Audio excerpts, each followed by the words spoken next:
Palabra de Dios.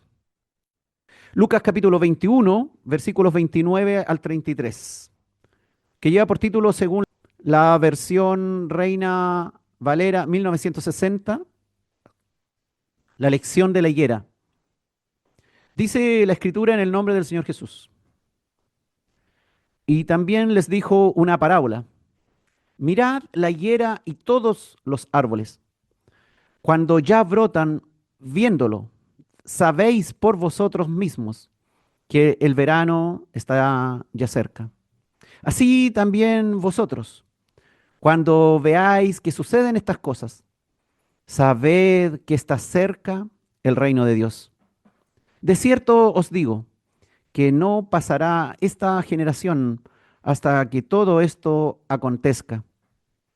El cielo y la tierra pasarán, pero mis palabras no pasarán, dijo el Señor Jesús. Hermanos, qué bueno que podamos hoy revisar esta parábola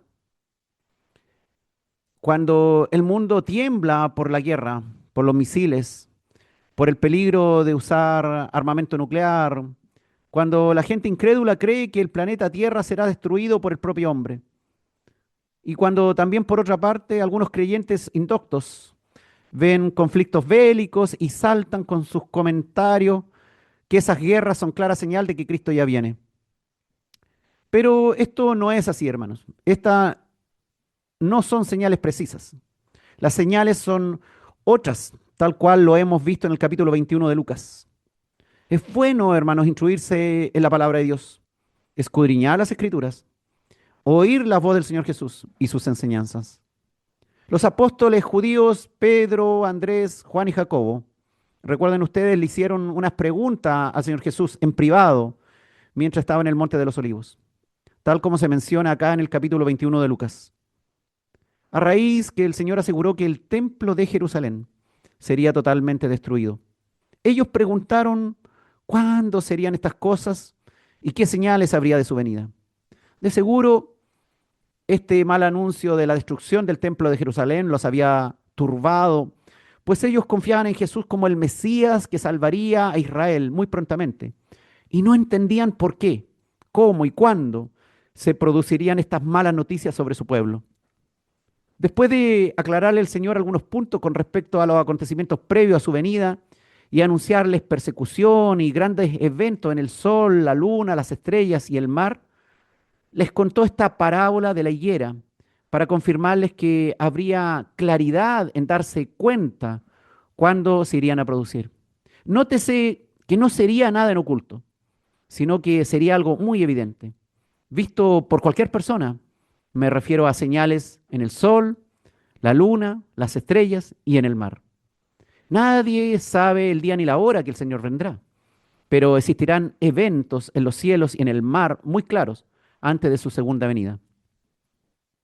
Lucas capítulo 21, versículo 29 dice, también les dijo una parábola, mirad la higuera y todos los árboles.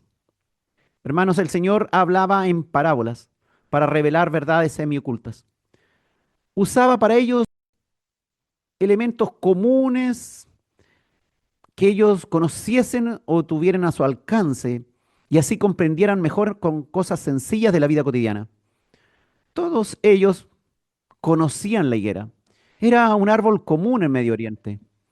Sabían los tiempos en que ella daba sus frutos. Conocían los frutos de la higuera. Estaban seguros también que en el verano daban sus dulces frutos. También conocían el comportamiento de otros árboles frutales. Ellos sabían que en el verano los árboles se llenaban de exquisitos frutos y que ellos recogían y podían comer. Por lo tanto, para nadie era sorpresa que en cierta época específica de cada año, invariablemente, reverdecían, daban sus ramas y luego sus frutos. Y pareciera que muy cerca de ellos, allí en el Monte de los Olivos, hubiera tal vez una higuera y él, aprovechando la ocasión, les muestra a sus discípulos aquel árbol para enunciar la parábola y regalarnos a todos una enseñanza que queda grabada en nuestros corazones. Ellos sabían que la higuera es ejemplo de un árbol frutal que brota antes del verano. Al interpretar, hermanos, a simple vista esta parábola, pareciera no haber una referencia especial dirigida a Israel, pues luego dice, y mirad todos los árboles. O sea, no es una parábola solamente de la higuera, sino de aquellos árboles que brotan en cierta época y en el verano dan su fruto. Más bien, entonces esta parábola parece indicar un conocimiento que cualquier hortelano u hombre de campo tiene de los árboles frutales. Nótese entonces, hermanos, que el Señor Jesús hace énfasis en lo que le ocurre anualmente a un árbol frutal y no habla específicamente de la higuera. Los intérpretes de la Escritura indican que prácticamente todas las veces cuando la Biblia menciona a la higuera, es que está hablando algo del pueblo de Israel. Pero hay que tener cuidado. Generalizar y creer, eso podría hacer que interpretemos muchas cosas de mala forma. Hay que entender bien el contexto y el énfasis en que radica la palabra de Dios. Por ejemplo, si usted se acuerda, a la serpiente se la asocia con Satanás, pero no siempre es así en la palabra de Dios. Pues la serpiente alzada en el desierto, la serpiente de bronce, que fue alzada en el desierto por los hebreos, por orden de Dios a Moisés, representa a Cristo Salvador. No siempre, por ejemplo, la luz se refiere a Dios. Pues recuerde usted que el lucero de la mañana es una clara referencia a Satanás en un texto del Antiguo Testamento. O también cuando la Escritura habla del mar, no siempre se refiere a los pueblos gentiles y así sucesivamente. Podemos dar muchos ejemplos. Por lo tanto, hay que tener cuidado cuando un concepto o una palabra se repite en la Escritura. Hay que pensar bien si realmente está hablando nuevamente de lo que nosotros ya hemos visto en otro sitio o está tomado ese concepto y está hablando de otra cosa. Hermano, la historia de la higuera estéril contada en otro momento representa a la nación judía que cuando vino el Señor, por ejemplo, a buscar fruto en ella, no encontró ningún fruto y por ello la maldijo y tal higuera se secó. En esa parábola entendemos que fue un anuncio de que la falta de frutos espirituales, que la misma incredulidad de los judíos que hasta el día de hoy se mantiene allá en Israel, y el rechazo también a su persona como el Mesías prometido, que todavía se mantiene también ahí en Israel, y no darle nada a él cuando vino en el siglo I, determinó un gran castigo a la nación de Israel, una gran maldición a ese pueblo estéril espiritualmente. En esa ocasión de esa parábola de la higuera estéril, claramente habla sobre la nación de Israel, pero hoy día estamos frente a otra parábola que habla de la higuera, pero el Señor nos quiere hablar de otra cosa. En esa parábola de la higuera estéril, la maldición sobre la higuera sin fruto fue pronunciada probablemente la misma semana que esta profecía. Por tanto, algunos teólogos suponen que nuestro Señor tenía esto en mente, pero es un argumento débil porque con la parábola de hoy el Señor quiere claramente enseñar otra cosa, como veremos hoy día. Y dijo el Señor ahí en Lucas capítulo 21, versículo 30, cuando ya brotan, viéndolo, sabéis por vosotros mismos que el verano está ya cerca.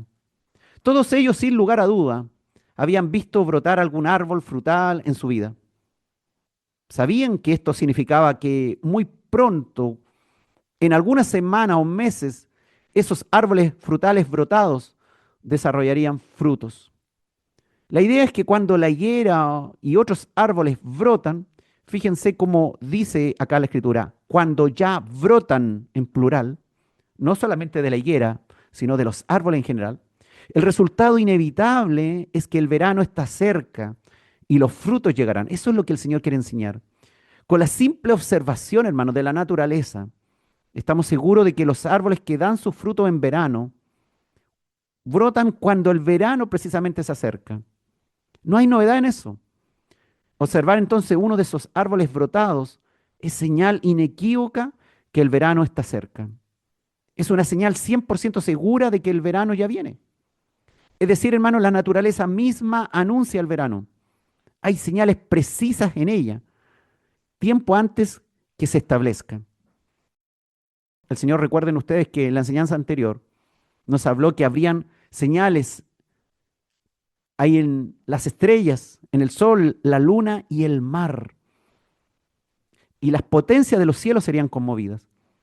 Esas eran las grandes señales a las cuales el Señor estaba anunciando. Y dice Lucas capítulo 21, versículo 31.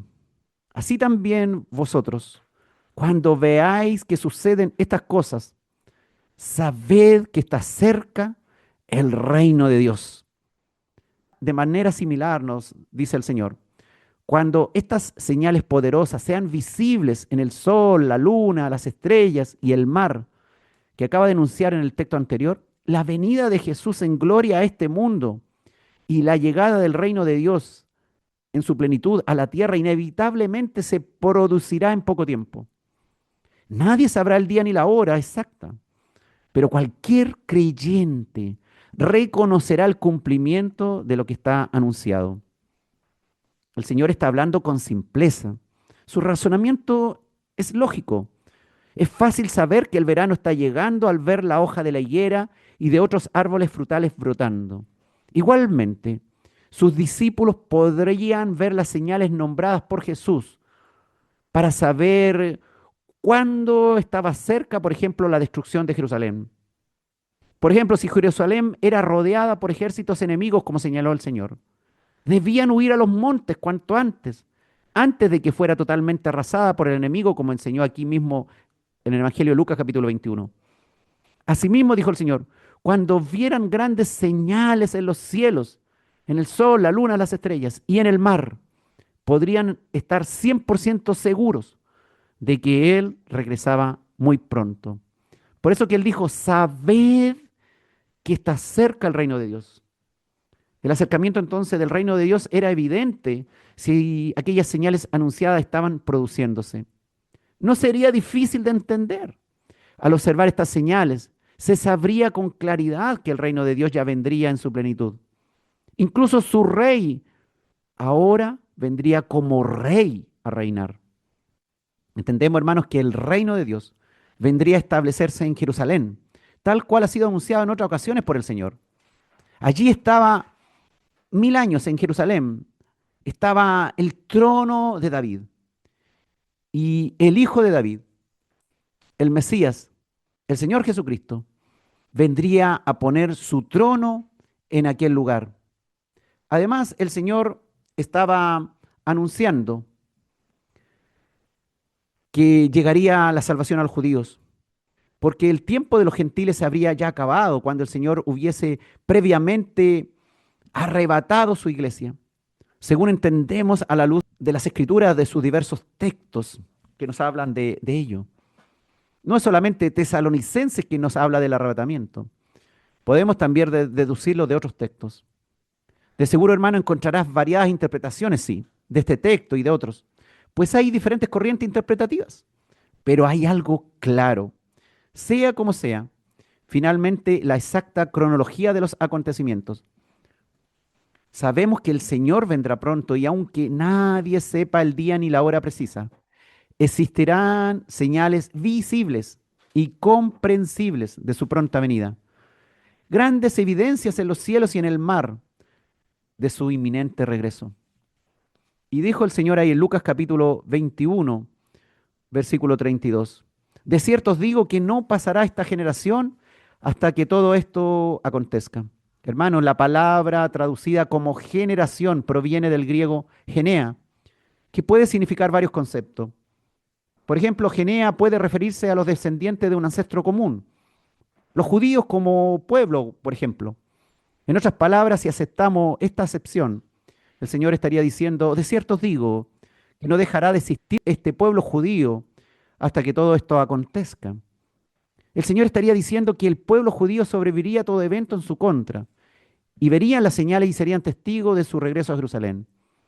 Pero esto no tendría mucha relación con lo que acaba de decir en cuanto a la rapidez del brote de la higuera y otros árboles y la llegada del verano. No habría mucha relación entre lo que acaba de decir si aceptamos esa traducción de la palabra genea. Otra forma de traducirse genea sería personas nacidas al mismo tiempo, como por ejemplo personas nacidas en un mismo año, por ejemplo.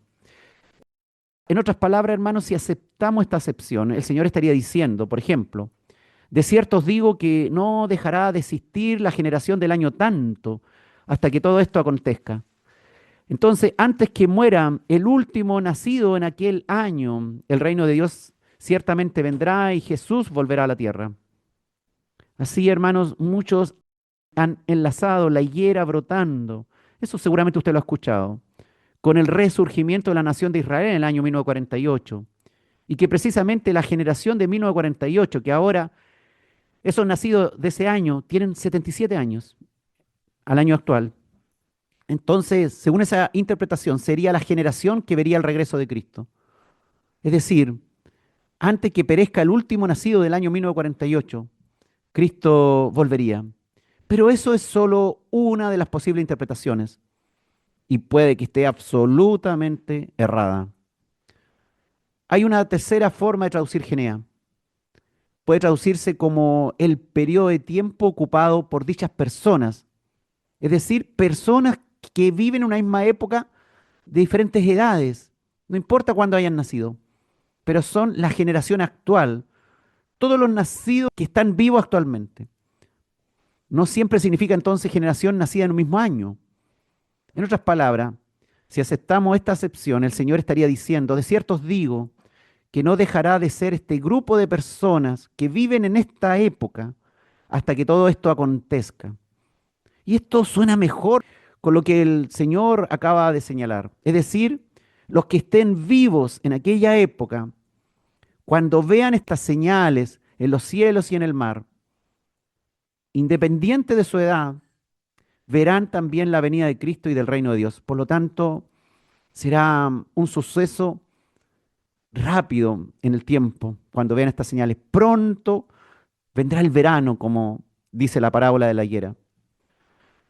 Pero erradamente también ha habido a lo largo de la historia algunos que han creído que el Señor se refería solo a la generación de los apóstoles del primer siglo, cuando pronunció estas palabras y que todo se cumplió en la destrucción de Jerusalén. Pero eso es absolutamente falso, pues Cristo no volvió en una nube en aquel siglo primero, con poder y gran gloria, ni se produjeron grandes señales en el sol, la luna y las estrellas y en el mar. Lo que sí sucedió fue que algunos de esa generación fueron testigos de la destrucción de Jerusalén. Pero, por ejemplo, ahí habían cuatro: Pedro, Andrés, Juan y Jacobo. Veamos qué pasó con ellos. Jacobo, por ejemplo, hermano de Juan, que estaba allí escuchando, él fue muerto por orden del rey Herodes en el año 44 después de Cristo, es decir, mucho antes de que Jerusalén fuera destruida. Unos 26 años antes falleció. Se cree, por ejemplo, que el apóstol Andrés, que estaba ahí mismo, murió crucificado en Grecia, aproximadamente en el año 60, es decir, unos 10 años antes de la destrucción de Jerusalén. Y tampoco vio esto. Su hermano, el mismo apóstol Pedro, fue martirizado por orden de Nerón y murió crucificado entre los años 64 y 67 después de Cristo. O sea, también antes de ver la destrucción de Jerusalén, que fue en el año 70, murió el apóstol Pedro. Es decir, el único de aquellos cuatro que estaban escuchando, el único que tuvo conocimiento de la destrucción de Jerusalén, fue el apóstol Juan, que se cree murió alrededor del año 100 después de Cristo. Por tanto, el Señor, al hablar de esta generación que vería estos acontecimientos, no se refería a ellos, no se refería a esa generación del siglo primero. De eso estamos seguros hoy día. Sabemos que Juan ni ninguno de los otros apóstoles vieron grandes señales en el sol, la luna y las estrellas y en el mar, ni observaron el regreso triunfal de Jesús. Definitivamente estamos seguros de que esa generación no era la de la cual hablaba el Señor Jesús. Entonces, todos los acontecimientos predichos de las grandes señales en el cielo y en el mar sucederían, por tanto, dentro de una misma generación, nos dice el Señor. Los mismos que sean testigos de las grandes señales en los cielos y en la tierra verán el regreso del Hijo del Hombre, viniendo en una nube y posando sus pies en el monte de los olivos. Así como en pocos meses, hermano, la higuera y otros árboles brotan, se sabe que el verano ya llega. Eso nos dice el Señor. Los que vean estas señales deben estar por seguro que muy pronto se producirá la segunda venida de Cristo. Esta señal en el sol, la luna, las estrellas y en el mar. De aquel mismo monte de los olivos, unos 2 meses más tarde, el Señor Jesucristo, ahora en ese tiempo resucitado, fue alzado hacia una nube en el cielo que le ocultó. Y cuenta el libro de los Hechos que dos varones de vestiduras blancas se le aparecieron a los 11 apóstoles y les anunciaron que asimismo volvería. Y les dijeron, varones galileos, ¿por qué estáis mirando al cielo? Este mismo Jesús que ha sido tomado de vosotros al cielo, así vendrá como le habéis visto ir al cielo. Si revisamos el Antiguo Testamento, unos 500 años antes de Cristo, el profeta Zacarías habló inspirado por Dios y dijo que allí mismo volvería el Señor trayendo con él todos sus santos. Entendemos nosotros, al decir que vendría con sus santos, es que vendría con su iglesia previamente arrebatada, porque ¿de qué otro modo podría venir a la tierra desde el cielo si antes no hubiese tomado a su santo y se lo hubiese llevado a los cielos? Dice Zacarías 14, versículos 4 y 5. Y se afirmarán sus pies en aquel día sobre el monte de los olivos, que está enfrente de Jerusalén al oriente. Y el monte de los olivos se partirá por en medio hacia el oriente y hacia el occidente, haciendo un valle muy grande. Y la mitad del monte se apartará hacia el norte y la otra mitad hacia el sur. Y huiréis al valle de los montes, porque el valle de los montes llegará hasta Asal. Huiréis de la manera que huisteis por causa del terremoto en los días de Usías, rey de Judá. Y dice, escuche bien, y vendrá Jehová mi Dios, y vendrá Jehová mi Dios, y con él todos los santos. Y luego agrega Zacarías 14:9, y Jehová será rey sobre toda la tierra. En aquel día Jehová será uno, y uno su nombre. ¿De quién está hablando, hermano? Nótese estos tres aspectos. Dios vendrá al monte de los olivos. Jehová precisamente vendrá con todos sus santos. ¿Quién es ese Dios o Jehová que vendrá? Es muy fácil de comprender. Jesús, hermano. Jesús, nuestro Dios. Jesús es el mismo Jehová. Él es el mismo Dios que vendrá con sus santos. ¿Y cómo puede venir con sus santos desde lo alto al monte de los olivos? Hay una posibilidad solamente, que previamente se los llevó a los cielos, que los sacó de la tierra y ahora después de las bodas celestiales viene con su iglesia a reinar. Eso es lo que comprendemos cuando también leemos Apocalipsis. Entonces, hermano, resumiendo esta parte, claramente el Señor Jesús no se refirió a su propia generación, la de los discípulos del siglo primero, sino a la generación que observe esas señales poderosas en el sol, la luna, las estrellas y el mar. Aquellos también, afirmó el Señor, presenciarán el final y verán también el retorno del Hijo del Hombre desde los cielos con sus santos viniendo en una nube. Porque como dice también la Escritura en el pasaje paralelo de Mateo 24, que es un relato mucho más detallado de estas señales, el Señor ha acortado este difícil periodo de tiempo por amor a sus escogidos, dice la Escritura, por amor a sus escogidos, que aún se salvarán en aquellos días. Mateo 24, versículos 21 al 22, recordábamos, dice, porque habrá entonces gran tribulación, cual no la ha habido desde el principio del mundo hasta ahora, ni la habrá. Y si aquellos días no fuesen acortados, nadie sería salvo. Mas por causa de los escogidos, aquellos días serán acortados. Y entendemos, hermanos, que, claro, el derramamiento de toda la ira de Dios contada ahí en Apocalipsis va a ser tan severo en contra de la tierra, no por el hombre destruyendo su planeta, sino por Dios juzgando al hombre. Es que va a ser muy pronta la venida del Señor.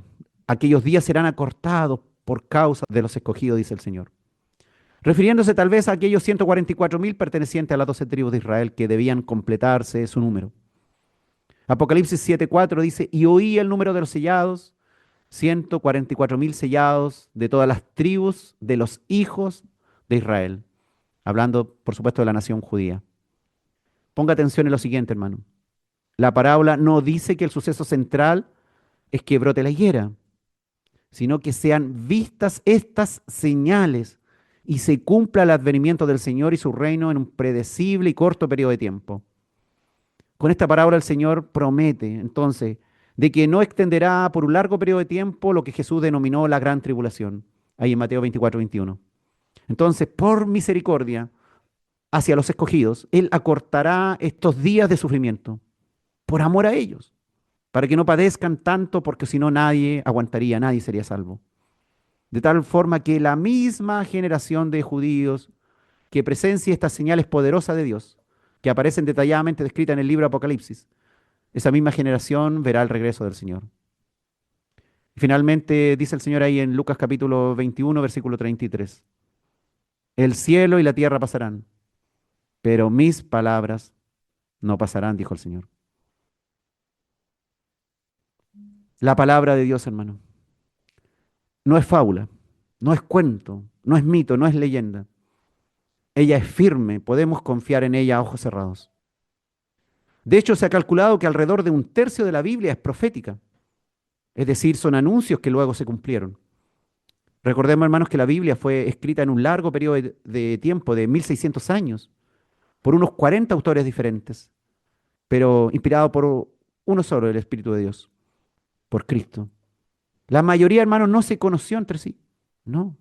La mayoría de los autores de la Biblia no se conocieron entre sí, pero hablaron inspirados por el Espíritu de Dios para revelar al mundo la verdad y a Cristo, revelarnos la gran salvación de Dios hacia la humanidad. Y como se escribió durante 1600 años, entonces hay muchos sucesos que fueron profetizados, que luego fueron cumplidos. Y están ahí mismo en la Biblia. Está la promesa y luego está el cumplimiento de la promesa. Y por el ya cumplimiento de ellos sabemos que no hay falsedad en ella. Dios es fiel, hermano. Hay muchos sucesos que aún no han sido cumplidos, pero que esperan su cumplimiento final.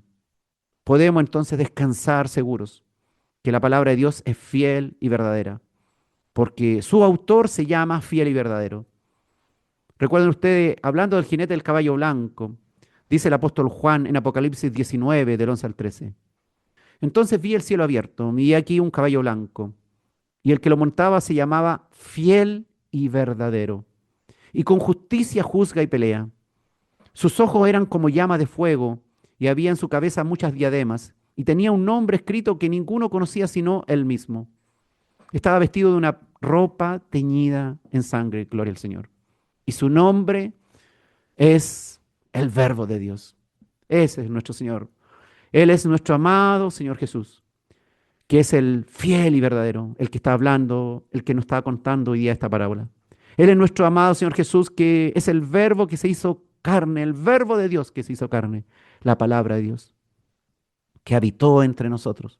La palabra de Dios que se hizo realidad para traernos la salvación y el cumplimiento de las promesas de Dios, que tiñó sus ropas con sangre en la cruz del Calvario para perdonarnos de nuestros pecados y con su sangre derramada hacer un nuevo pacto y limpiarnos de toda maldad, de todo pecado, ofreciéndonos un lugar en su reino para siempre. Hermanos, Jesús es el camino, la verdad, la vida. Sus palabras son verdad porque Él mismo es la verdad. Podemos confiar en Él. Sus palabras son fieles y verdaderas. Por tanto, todo lo que el Señor haya dicho y prometido se cumplirá, porque Él mismo es la verdad. No hay mentira en Él. Y como Dios conoce todas las cosas, el Señor Jesús puede estar en nuestro tiempo, pero también estar fuera de nuestro tiempo. Él está en el ayer, en el hoy y en el mañana al mismo tiempo, pues habita en la eternidad. Con absoluta precisión sabe todo. Conoce los hechos futuros, sabe plenamente lo que te va a ocurrir. Sabe si tú vas a cumplir tus promesas o si vas a ser infiel. Sabe si vas a arrepentirte o si vas a morir en incredulidad y en desobediencia. Él conoce los hechos futuros. Por ello habló cara a cara con el apóstol Juan y lo llevó al trono de Dios y pudo el apóstol Juan ver el desencadenamiento de los hechos futuros. Juan estuvo en el futuro. Juan en el siglo primero vio todo lo que sucedería siglos después. Gloria a Dios. Para Él y por Él fueron creadas para el Señor Jesús todas las cosas visibles e invisibles, dice la palabra de Dios. Él es el autor de la vida. Él tiene las llaves de la muerte y el Hades. No tienes nada que temer si mueres, pues si estás con Cristo tienes vida eterna. Él es el juez universal. Todos tus pecados han sido perdonados y el juez no te dará una condena, si tú estás arrepentido y creído en el Señor Jesús. Él tiene su trono en los cielos. Él es el que está sentado en el trono de Dios. Nadie puede darle orden ni hacer cambiar lo que Él ya ha hecho en el futuro, porque así le ha parecido bien hacerlo. Entonces tenemos conciencia, hermano, de todas estas cosas. Qué bueno que sepamos la verdad. Tenemos conciencia de que todo lo humano perece. Que el cuerpo del hombre que fue fuerte, que fue bello, termina débil y consumido por los gusanos de la muerte. Mas el que confía en las palabras del Señor Jesús vivirá para siempre, para ser testigos de su gloria eterna. Hermanos, ningún hombre ordinario puede expresar esto con sinceridad. Él dijo, el cielo y la tierra pasarán, pero mis palabras no pasarán. Jesucristo, nuestro Dios y Salvador, Jehová de los ejércitos, que se nos ha manifestado en carne, declaró que sus palabras eran equivalentes a las palabras de Dios. Y así es, pues Él es Dios mismo, manifestado en carne. El mismo Jehová de los ejércitos que vino a salvarnos, del cual hablaba el profeta Zacarías, por su eterno amor y misericordia, volverá y pondrá sus pies en el monte de los olivos. Y Jehová vendrá a nosotros a cumplir su promesa. Nuestro Señor Jesús volverá con sus santos, con su iglesia. Y así tal cual lo profetizó el Señor, el cielo y la tierra tal cual es hoy, pasarán. Sí, dejarán de existir para siempre. Así que no ames tanto las cosas de esta vida. No ames tanto este mundo porque esto dejará de ser. Él hará nuevo cielo y nueva tierra, según lo anunció por el apóstol Juan en el libro de Apocalipsis. Sus palabras, hermanos, no dejarán de existir, pues Él es eterno. Pero aún este cielo, dijo el Señor, y esta tierra, que nos parece imposible que desaparezca, ciertamente dejarán de ser, anunció el Señor. Pero no por obra del hombre, no por que el hombre la destruya, sino porque sencillamente Dios así lo hará. Tal cual la creó, Él la terminará. Algunos no creen que esto pueda ser cierto y le dan otras explicaciones al cese de este universo. Pero es que ellos no han creído verdaderamente que Dios es todopoderoso y soberano. ¿Quién puede alzar su puño para oponerse al Señor? ¿Quién le dirá lo que es correcto hacer? ¿Quién dudará del poder de Dios y tendrá fundamento para ello? Aquel que no cree, hermano, no verá todas las cosas prometidas para los que sí han creído a sus palabras. ¿Y tú has creído la palabra de Dios? ¿Qué estás haciendo con tu vida con respecto a tu fe, a tu creencia? ¿O la estás llevando tu vida de acuerdo a tus propios intereses? Y dices que crees, pero en el fondo, cuando haces las cosas en el diario vivir, en el fondo demuestras que eres desobediente a Dios y que no has confiado, no le has tenido el respeto a Dios. Hermanos, tengamos cuidado. La venida de Jesús y su reino es tan segura, nos dice el Señor, como el verano, en el que la higuera y los demás árboles frutales brotarán y darán su exquisito fruto. Cuando llega el verano sabemos que los árboles darán su fruto. Eso es algo seguro. No hay hombre que pueda evitar esto. Simplemente sucede porque obedece a la orden dada por Dios. Los árboles frutales obedecen a la palabra dicha por Dios, cuando dijo que cada árbol diera su fruto a su tiempo. Nuestro Señor Jesús predijo entonces que todas sus palabras sobre la segunda venida se cumplirán. Él anticipó, fíjense ustedes, la incredulidad del hombre, que diría tal vez, eso es un cuento, es un chiste, es imposible. Entonces él, para proteger a sus discípulos de este escepticismo del mundo, afirmó, el cielo y la tierra pasarán, pero mis palabras no pasarán. Y asimismo, de paso, nos anunció que el cielo y la tierra actual dejarían de existir. Bien haremos, hermano, en recordar estas palabras, especialmente si estamos en compañía de aquellos que se burlan de la profecía incumplida. Las burlas de los incrédulos no deben hacer que nuestra fe se tambalee. Si Dios ha dicho algo, Él ciertamente lo cumplirá y la probabilidad de ello son cuestiones que no deben preocuparnos ni por un momento. Aunque algunas promesas pueden tardar en cumplirse, debemos estar seguros de que en algún momento estos eventos se cumplirán. Si hubo una primera vez, hermano, podemos esperar que haya una segunda vez. Si Dios se hizo carne y habitó entre nosotros con cuerpo carnal, volverá con un cuerpo glorioso para habitar por siempre con nosotros. sus redimidos, sus santos, los que Él ha escogido. Si un evento ocurrió anteriormente, es razonable, hermano, esperar que otro evento similar ocurra en el futuro. Estas afirmaciones han sido hechas. Las hizo el mismo Dios encarnado, por tanto, se espera que sucedan. Sus palabras no pasarán. Hermano, Él es nuestro reposo. Descansamos en sus promesas. Podemos tener dificultades, sentirnos solos, sentirnos incomprendidos, sufrir, tener cuestiones que están fuera de nuestro alcance, que no podemos solucionar. Pero Él es nuestro reposo. Descansamos en sus promesas eternas. Nuestro futuro está en sus manos, gloria al Señor. Qué bueno que nuestro futuro esté en sus manos. Gloria a Dios por su fidelidad. Podemos vivir cada día confiados e incluso podemos morir y bajar al sepulcro confiados que todo lo que Jesús dijo se cumplirá y que estaremos con Él para siempre, que regresaremos con Él cuando se produzca su venida. Participaremos en su reino terrenal y le veremos cara a cara y volveremos con Él como sus santos allá al monte de los olivos. Gloria al Señor. Si no conoces Jerusalén, si no conoces Tierra Santa, tranquilo, la vas a conocer. Llegará el tiempo de la promesa cuando volveremos con el Señor y será, como dijo el Señor, muy corto el periodo de tiempo entre que ocurren las señales en el sol, la luna y las estrellas y en el mar y su regreso.